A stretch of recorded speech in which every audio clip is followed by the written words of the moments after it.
No, if you want to turn it off now, it's alright. Shit's about to get crazy. Right, Mario? I would say it was sort of crazy. Sort of crazy? Sort of crazy. Yeah. I've been watching a lot of Narcos though, so like my tolerance is really up right now. Is what I'm saying. That's fair. Welcome back, everybody, to another wonderful Cue the Review. Got Zach here, the wonderful Mario, and today we're gonna be looking at American Made. Yes, absolutely. The next movie by Doug Liman. As you'll know, the director of The Bourne Legacy, I want to say. What else? Also Jumper, Mr. and Mrs. Smith. Am I missing one? I'm sure. Edge of Tomorrow. Yes, Edge of Tomorrow. That was good. I believe that's another Tom Cruise one, right? Of course. So. Yeah. So yes, this is definitely his version of Narcos, his crime thriller. I don't think, at least I can remember, I don't think he's done a lot of crime thrillers. Mostly action. No, it's mostly just action thriller. Yeah, which is not bad, but it's really unique. I have to say. I mean, did you notice any of Doug Liman's signatures here? No, not really. Like compared to like all of his other films, it stands out. Yeah, like it's very not in a bad way at all. Like I'm glad he like stepped away from like Mr. and Mrs. Smith, you know, and Bourne Identity. There's a lot of fast editing, which is what to expect. There's a lot of very quick edits, which I have to say. Okay, so of course, as you all know, this is a story of good old Barry Seal. Yes, Barry Seal. Yes, the guy who was, I gotta say, almost working both sides at this point. Oh, with like the CIA all the sides. and the Medellin cartel. This guy had it down. But yeah, it's almost, I have to say, the first half hour of this is like Family Guy. Kind of, a little bit, Yeah, because there's a lot of fast edits, and don't get me wrong, it does really help with the pacing of the movie. Oh, it goes quick. The first half of the movie, it goes quick. You can easily miss a joke if you blink. But there's a lot of moments where it kind of like segues into some other jokes, which it works at times, so sometimes it doesn't. But I have to say overall, the first half of the movie, I was laughing my ass off. Oh yeah, they introduced it perfectly. Like the first 5 minutes, I was laughing my ass off. It set the tune, the tone of the film really quickly, which I really liked. No, they also set the tone to Tom Cruise's character perfectly because they actually show him that. Even though he's like your, by the books, typical like blue collar pilot for a commercial airline, he still has a bit of a rebellious streak. He does. He's like, oh, you're going to do everything that I know you're going to do now. Right. There's this beautiful scene. I love the turbulence scene. Oh my god. They're just flying along, and it's that boring just flight, night. Everyone's asleep, and he's just like, fucking flight school for this much? Fucking twist the plane a little bit. Everyone's like that. Gas is coming out. They're all like, all their faces are like, what just happened? Just some slight turbulence. Sorry about that. He's just laughing at. I've never seen Tom Cruise smile for so long and be so ecstatic with everything. He does, but this one is like for everything. He paid good money for those teeth. He's not gonna like avoid showing it right? off. It's fair. Oh man, but he is something else in this. I knew a little about his story, about Barry Seal's story. But I just did not know about the flip-flops back and forth. Is he with the CIA? Is he actually more with these guys? Is he more with these guys? Shit, things went downhill. It's less about how conniving and how he's playing both sides, and just how the U.S. government and its agencies and the cartels are so incompetent in terms of what they're doing between each other. And I had a good time with Tom Cruise. I mean, he wasn't like, oh my god, it was such a subtle performance. It was good enough for what he needed to do. He can pull off smart ass smirky. Tom Cruise can do that. But other than maybe a bit here and there with Donald Gleason, I never really felt that any other character stood out to me. Not even his family, which is definitely not his family. Like the characters that you're supposed to get attached to. His wife, portrayed by Sarah Wright. I felt like she could honestly been replaced by any other actress or been any other character. It would have been fine. Yeah. True with that, but in regards of like getting connected to the family, I was pretty. I wouldn't say invested, but I understood his motive. Yeah. Like I totally, it made complete sense. They didn't half-ass it quite that much. But the thing is, sure, he did have all of this risk involved with what he was doing, but he would always go like, you don't know what I can lose. Got my family here and everything. But they never show us, other than saying yes, this is his family. They never show us like they don't show the bond. They're bonding or connecting in any way for us to really care. You know, it's like, sure, your family might get mowed down tomorrow, but I'm having more fun just watching you fly around with drugs. That's true. Yeah. He does. No matter how fucked up that may sound. Yeah, I know. He does have a lot of fun fucking doing it. Because, like, there's so many times where it's like, well, everything this one tits up. Want to keep doing it? Yeah. For all this money? Yeah. And, well, they'll go a point where it's just cash everywhere. I know. It's just like, can you imagine? Like, yeah, it's just your typical, like, you have to launder money because you have way too much money at that point. It's like, you can't even launder it at that point. This is this was like fucking, like, Breaking Bad amount of money. It's like, have no idea what to do. There's nothing else we can do with it but fucking bury it. I know, just a skinny white guy and a fat black guy just laying down on it. Like, when are we ever going to do this? And speaking of only flying around, I was actually enjoying the cinematography involving the actual... Because I don't think they... Except for obvious scenes and some that you do see in the trailer, there's never really a lot of CGI or special effects with the actual flying scenes. Yeah, it was all practical. Yeah. They're all doing it, and that made this that much more enjoyable to see him do it. Especially when like more and more people got involved, which I also didn't know about. I thought it was only Barry Seal the entire time. I didn't know he had like this full on like white man. I know, like this whole like cast of misfits. Yeah, like, I swear, like if you put makeup on them, they're the Suicide Squad. That's basically it. Pretty much. I love the last guy with the snake. I know. I actually have no idea what this guy is about. He's a good pilot. Yeah. I wish we could have explored their dynamic more. Like, it would have actually been a lot more fun if we saw, like, this little group of misfits actually doing their thing. So I felt like there was something missing there. A little bit. Yeah, but I mean, that was not the focus. They showed some, like, nice, funny dynamics, though, like when the guy fell asleep at the wheel, and he's just, like, tapping him with the plane. Hey, wake up! Please wake the fuck up! You got, like, couple 100 kilograms of fucking coke in your plane. I know, and we also spoke about this. The cinematography, it was unique in terms of how they decide to pull it off.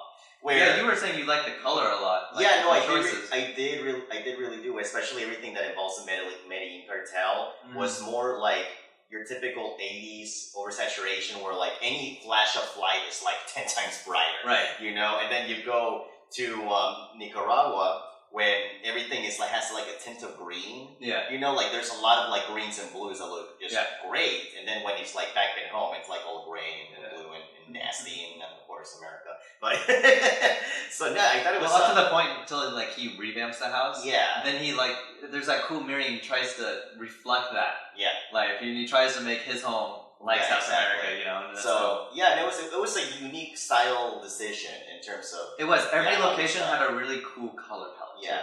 For the most part, and then there's nice reflections like how home changed according to like his moods and what shit was going down. Like when shit started going down, it went definitely back to those really cold blues and everything else. Yeah, I don't know if you've seen it. The political movie with Gael Garcia Bernal. It's called No, which is when they were trying to take down, you know, like the government with commercials and marketing. Oh, right. The whole movie is actually done in that style, like that grainies, like a late 80s, early 90s kind of style with like, you know, really, really saturated like colors and like random hues here and there. So I was really appreciating that. Yeah, definitely. And one thing I wasn't sure how they're going to pull it off because they show it in the trailer a little bit, but the first person view of him just looking at the camera and there's like these film breaks. There's a whole lot of point of view. I really enjoyed that. Yeah. Like, it fit really in perfectly. Like, there's so many films when they try to do that, and it just doesn't communicate well. But the flow with everything and the little, like, quick,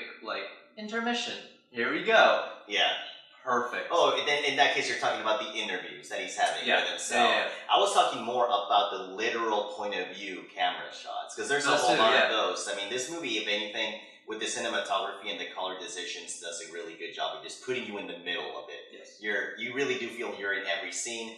The characters, a lot of times, it's almost like peep show. They're looking straight at the camera while they're talking to you. You know, not even just Tom Cruise. So yeah, he really. Well, it's because the way they did the dialogue is just because he's doing these video interviews, but he's doing them to you. Yeah. You don't always see them, but you hear it in the background, so you're always constantly thinking, okay.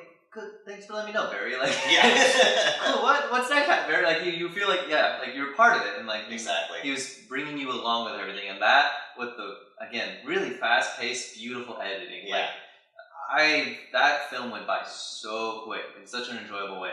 See, now like I said, the first half really did go by really quick. It was very fast paced. It was edited very well, but it's without giving a lot of spoilers. So he's first working for the CIA, but now the DEA gets involved. I thought that was a bit too much.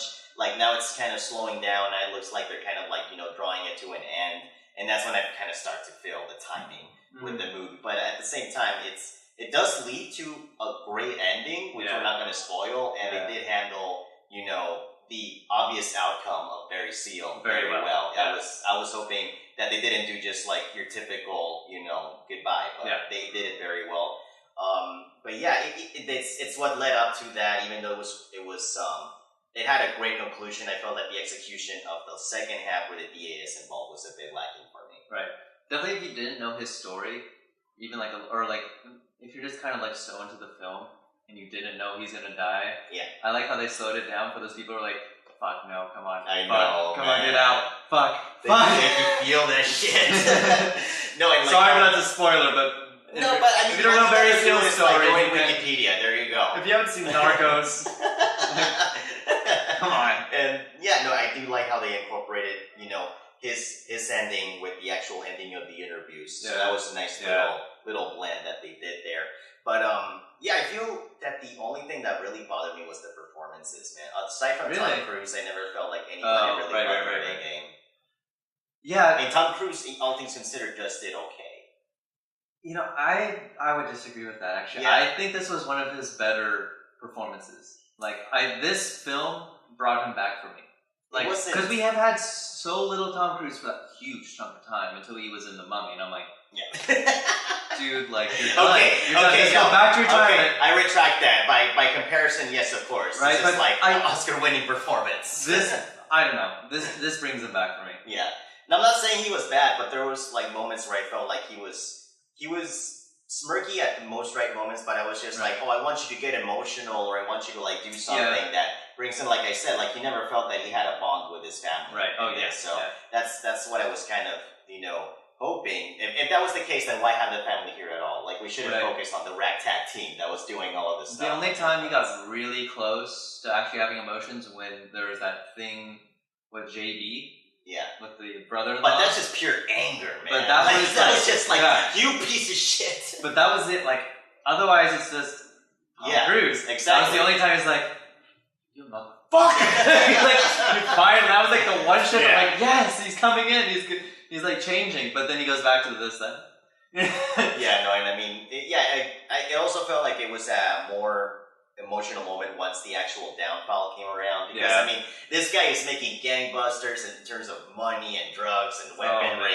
So you're just like, I know you're like climbing to the TV top, and I want to see you fall. When it does eventually arrive, I got a very mixed feeling from it, because I felt like it was one of those things where once the DEA came in, then that got a little muddy again. Yeah. So I love the first half. Well, to be fair, it's a true story, and it really did get a little muddy in the end. It did, but I felt like I can tell you half the shit that happened in the movie probably did not happen, Probably. So, everybody can say, based on the true story or inspired or, whatever you want to call it. But, I felt like, they're already going to be fictionalizing events. Why not actually make it work for the movie? But, again, I'm going to be bitching the whole time that I didn't like the second half as much. But if the first half of the movie was the same all throughout, if it kept that pace and style, I would have really, really loved it. It would have ended before I fucking knew. Yeah. That's also why I was like glad it slowed down, because then I could like process like, fuck. Yeah, because there's a lot of shit all of that down. happened. Yes. Like, it goes so fast. Like you're going from 76? So 1976 until all the way 85? to 86. 86. Yeah. Okay. You're going through a decade. Yeah. Like that. Exactly. And I actually don't know how long. I didn't pay attention to how long the film was. 2 hours? Yeah, it's 2.5 hours. Like the first hour and a half is the 10 years, and it. Yeah, pretty much. So much happens in that 10 years. So much fucking. Oh my god. No, the movie is telling you like, all right, DEA, CIA, Medellin cartel, Nicaraguan cartels. What else? Like Contra, Armadas, the guerrilla warriors. And yes, all right. So now bunch them all up together. Here's Tom Cruise. Let's put all this shit on you, dude. Yeah. You're the boss. I know, man. I didn't know I had to study beforehand. Dude, he got dragged through so much shit. And he's like, There's nothing he can do. No, but he did a good job of rolling with the punches, which is what I really like. You know, any character could have been like, oh shit, I'm all panicking and everything, but I felt that through the most part, he did his Tom Cruise thing and kept his cool. You know, it's actually enjoying, you know, just him getting free out of jail cards, basically. And I have to say, like, he redeemed himself as a pilot. I might go into a plane with Tom Cruise now. Maybe, just maybe. I'm still not ready to like take off on a 500-foot runway. Exactly. Just like take off on something the size of a parking lot or land. God damn it! Again, some great fucking film work. Like practical shit, and it looked so good. It was so funny. He comes out of the plane, covered in cocaine. Is this your yard? Oh no, okay. I have to say, it's the shortest scene, but my favorite scene is when they get a new house and the wife gets all pissed and she's like, motherfucker, I need a fridge, I need a washing machine, I need a stove. Flips stacks of cash. Boom. Boom. Boom. In the empty spots where they would go. And puts a bag of money. And it's just like, it's gonna be okay. No, she's just like, that was a hilarious scene. That was a great fucking scene. But I was just having a good time with everything involving the airplanes. But I mean, you see it in the trailer, and of course they would push this in the trailer. It's the scene where he's actually landing in a fucking neighborhood, and it's just like, kid, you didn't see anything. Here's money for your bike. Right, that Suburbicon can't even close to that. I'm looking forward to that. The trailer. You are? Yeah. Hit and miss for Come me. on, man. It's the Coen brothers writing. That's all we care, you know. George Clooney directing. Okay, we'll get to that later. But fuck yeah, I was really hoping this movie was gonna be like good and like really enjoyable, and it did not disappoint me. For fucking thank God. Thanks for not. This could have easily gone off the rails because they were juggling so much all at once. I know. Like so there was a lot of story. I give them credit for actually making that somewhat understandable. They wrote it really well. Yeah. Like I was never lost. I was never confused as to what was going on. There was never a slow for the first half of the film. There wasn't a slow part to this film. Like I was always on the edge of my seat. Like, what the fuck next, motherfucker? Like, yeah, exactly. Like between what Barry could fuck up and what America could. There's so many people who had a fucking like hand in the basket and it's like, which one of your fucking is gonna fuck me over? Exactly. Every second of the way. So, fuck, man. Okay. Do you want to get into the reviews for this? Let's get to the ratings. Okay. I'll let you go first. I was enjoying the hecticness of it. I was having a great time with how fast it was paced, with all of the visuals and everything, yes. As I mentioned, it felt like Family Guy because there's a lot of cutaway gags at the beginning of it, but most of them were actually hitting. It was hilarious. You know, they were just having a casual conversation like, do you know what it's like to have a family? Cut away to his wife giving birth. Motherfucker! So yeah, it felt like, yes, it was great, but I felt like at the times they had to juggle so much. Because, as I mentioned, there's a lot of parties involved throughout this whole story. And even though for the most part they did manage to really make them work well together seamlessly, I felt like on the second half, that's when I started to like see the kind of scratches in the film. You know, because it mostly felt like a means to an end when the DA got involved. Like, okay, we have to find a way to end this quickly. All right, like let's just throw in the DA subplot.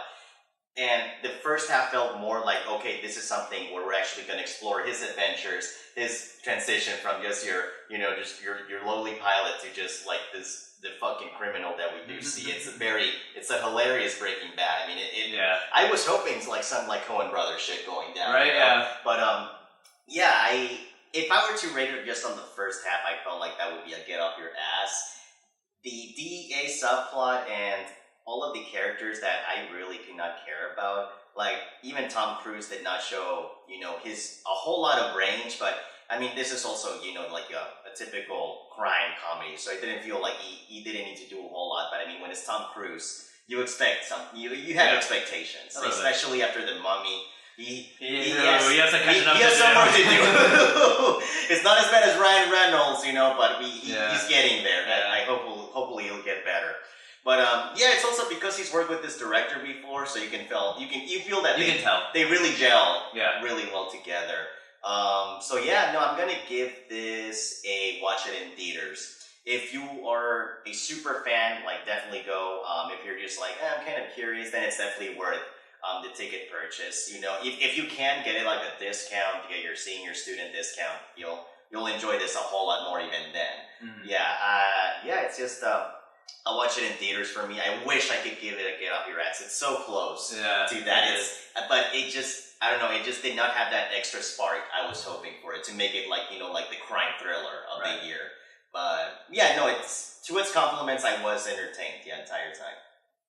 All right, yeah. I have to agree, like, the fast-paced editing, like in the first part of this film, and like the intro and everything. I was on the edge of my seat for most of this film. Yeah. Like just laughing my ass off, or fucking just like so enthralled by like the chaos of this man's life and how he gets through it. Like how he like deals with like family issues too, like that whole JB thing again. Like just he's just like he's at the phone booth. Fucking JB, man. There's like 5 like pay phones and like they're all ringing. He's just like talking to the cartel, the DEA, CIA, like fucking JB, and he's just like, hold on, what the God! that scene alone just like depicted the entire film. He answers the cartel phone like, I finally got him. Okay? Oh fuck. He's just like trying to keep shit together, and they're like, and then there's one thing like, not really quite a spoiler, but the cartel says never mind, they do. What? Okay. I was like, how do they deal with JB? They don't, that's no, right. they take care of business. They take care of him. Yeah. Damn it, that's right. So, yeah, and then, other than Tom Cruise not having like a wide threshold of acting like emotion, he did really well at the cocky asshole the entire time. That's what you get him for. I'm the Greco that gets shit done. Yeah, no, he's just that one guy who would just be like, you're going to jail, we're going to execute you, we're going to kill your family. He's like, no, you're not. No, good luck. You want a caddy? I love it. That scene went a lot better than... The trailer did not depict that very well. There's not a lot of context, so it makes it that much better when you actually see the whole process of him getting the build up to there. Him just having that South Park moment where they're like, FBI! No, CIA, I'm in charge. Fuck. State, ATF. FBI. Son of a... No, I'm in charge here. Right. If that went so well, it was so funny. Then he's just like... semi-arrested? Which who's handcuffing me? Like all y'all? Okay. The second half, in the end, I do agree it like slowed down, but I was okay with it because you're flying at 100 miles per hour at that point, and then stopping like, okay, you got it? You're like... Well, yeah, but you gotta admit, that transition was not the smoothest. Not the smoothest, that's fair. So for me, overall, like I really enjoyed this film, but I'm just gonna give it a high C in theaters because it just didn't have, I agree, that spark. There's nothing overly spectacular about this. I don't get me wrong, I enjoyed this film, and again, I was at the edge of my seat, but there wasn't that extra flavor to it. You know, I didn't have that. Yes, that extra orgasm. Yeah, I needed that full force, man. If the first half went through and through, get off your ass, fucking go see this spectacular fucking film. But the end, it de-escalates quickly. Yes, it does. To say the least. Not in a bad way. Again, they ended this film. It makes complete sense to what they're following. They didn't fuck up the ending, which I was worried they were going to do, especially once it slowed down. I'm like, oh no, don't bring in the cartel. Like, I was worried about how they're going to take him out. No, they did it very well. Wasn't as sparky as I'd hoped, but I'm in no way displeased with what they did. So, a high, definitely go see it in theaters. Full price ticket for me. Yeah, no, I wouldn't mind watching it again. Yeah, definitely. I can definitely skip out on the big screen a second time around. Yeah. I'll probably just watch it home again and just really enjoy it and have a good laugh again. Yeah, it's that much better. So, yes, thank you all so much for watching us. As you all know, our main shindig is the podcast, so check us out on SoundCloud, iTunes, Stitcher. We're on Facebook. Comment us what you want us to review. We will review it. Again, we are doing those secret FBI videos that you may be hiding in your basement. Whatever you've got going on, like the Poughkeepsie tape situation. Yeah.